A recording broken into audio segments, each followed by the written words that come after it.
Oluvannyuma lw'amawulire amangi okuvaayo okubanga gayitingana ku mikutu gya social media nga geeyongera okulaga nti Sabasajja Kabaka Ronald Muwenda Mutebi empologoma ya Buganda ate mbu abadde ali mu mbeera mbi ng'obulamu bwe wamma buli mu matigga.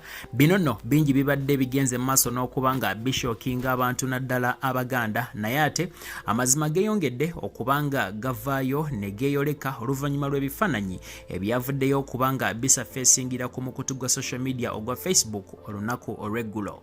Mu bifaananyi bino tweyongera okulaba Sabasajja Kabaka Ronald Muwenda Mutebi owookubiri ng'ali mu nsi y'e Kenya mu kibuga Nairobi gy'abadde agenze okubanga ate asisinkana omukulembeze w'ensi eyo amanyiddwa nga His Excellency Uhuru Kenyatta. Ebifaananyi bino byavudde ne bibeera nga biteekebwa ku mikutu gya social media era nga ne Katikkiro wa Buganda Oweekitiibwa Charles Peter Mayiga yagenze maaso n'abeera nga akiralifayinga ku nsonga eno. Kinajjukirwa nti bino byonna nga tebinnaba kubanga bibeerawo, Oweekitiibwa Katikkiro Charles Peter Mayiga yagenda maaso n'alambulula ensonga zino nga 17 omwezi guno gwennyini ng'agezaako okwogera ku bulamu bwa Sabasajja Kabaka engeri gye buyimiriddemu. Kino kyaddirira oluvannyuma lw'ebigambo okubanga byali bitandise okuyitingana nga bangi batandise okubanga bagamba nti Sabasajja Kabaka yali mu mbeera mbi. Olunaku olw'eggulo Oweekitiibwa Charles Peter Mayiga yagenze ku mukutu gwe ogwa Facebook n'awandiika ebigamba bwe biti: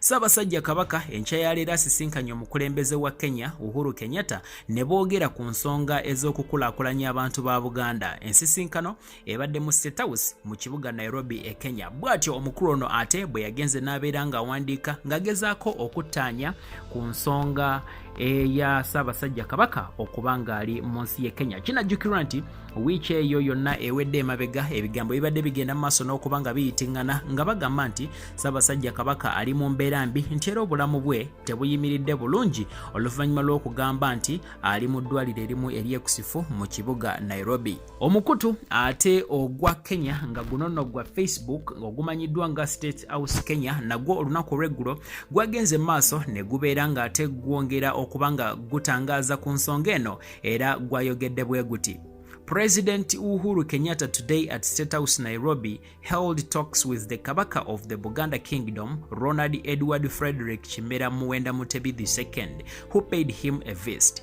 The head of state and the visiting cultural leader discussed subjects of mutual interest, among them the central role of culture in regional integration and peaceful communal coexistence.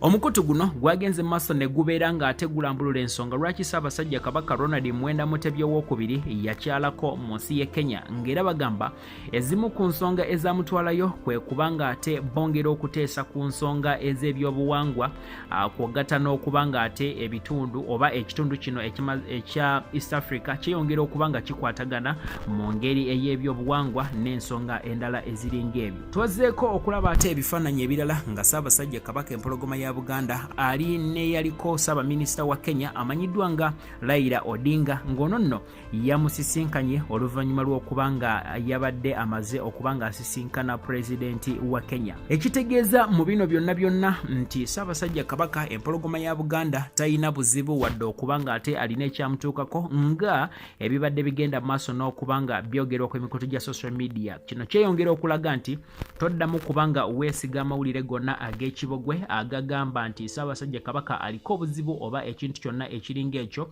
wabula tutunuulire kiki gavumenti ya Kenya kyevuddeyo okubanga eyogera, kubanga ebivaayo okubanga byogerwa bibadde biraga nti Sabasajja Kabaka ali mu nsi ya Kenya. Kati State House bwe bevuddeyo ate nebeera nga ekiralifayinga ku nsonga zino kyeyongera mu maaso n'okubanga kiraga nti Sabasajja Kabaka ali ku bugenyi obutuufu ate era ali mu mbeera nnungi eyo etawaawaza matu. Webale nnyo okubanga otugoberera. Nyongera okujjukiza nti Coronation Media ate tuli sponsored by World Gospel Uganda ng'eno no YouTube channel era nga nkusaba oberenga oba checkingako ku mukutu gwabwe ogwa YouTube. Link weri mu description box wansawo ate ng'era yesooka ne mu comment section. Beera nga oba checkingako ate omanye biki bye bakola. Renny Rogers be my name, and right about now I sign out.